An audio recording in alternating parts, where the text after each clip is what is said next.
In this lecture, we are going to create our first program in assembly language, which is to print something like hello world on the screen. So first I create a file using the nano editor and call it hello world.nasm. The reason that we should choose this extension is because the default assembler in Linux that we are going to use is the NASM, and by default it has been installed on my Kali Linux. If you don't have it, you could just search how to install it. So in here, and I think you could just type apt-get install NASM to install it in case you don't have it. So this now, why do we need this extension to be NASM?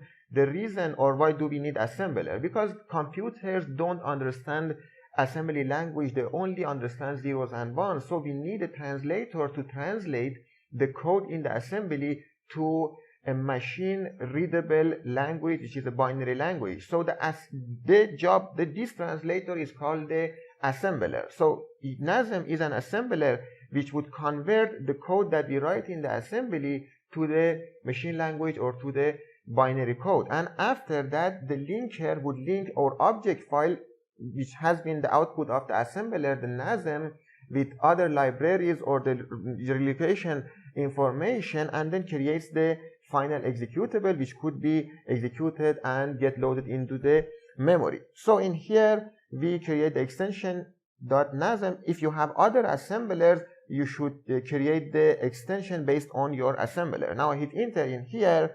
Now we have just a blank file.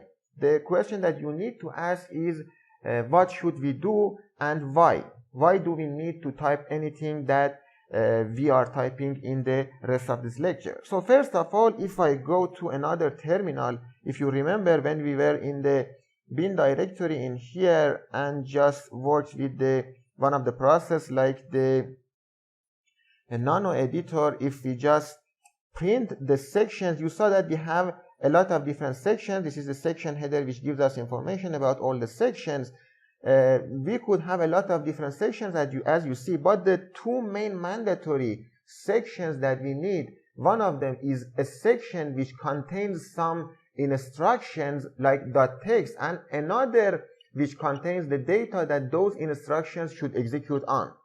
So in here, with just two sections, we could execute what we want in here. So we need to define our codes. One of them is .text, which contains the instructions, and the other is .data in here. So by using these directives, we are telling the assembler where are our codes and where are our data.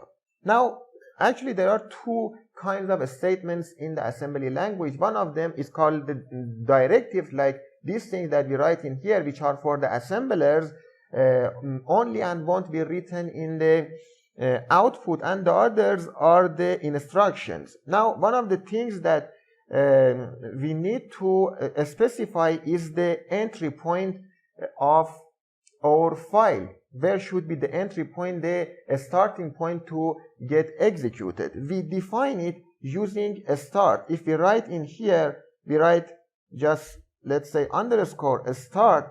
We are specifying that I want this to be a starting point.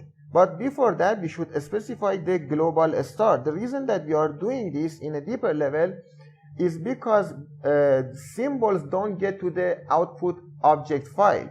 But using the global, we are telling the assembler to include this in the output. And in the object file, when the object file has been created and it's time for the linking, the linker would just resolve this label, this symbol, to its address and specify it as the entry point. So underscore start is the default word that the NASM assembler knows, but you could just change it to other words. But then at the link time, you need to specify to the linker LD process in this case and tell it that this is the entry point with the -e flag. So in here, we are going to stick with the default underscore start. Now in the text section, we are going to write all our instructions, and in the data, we are going to write our data to be printed on the screen.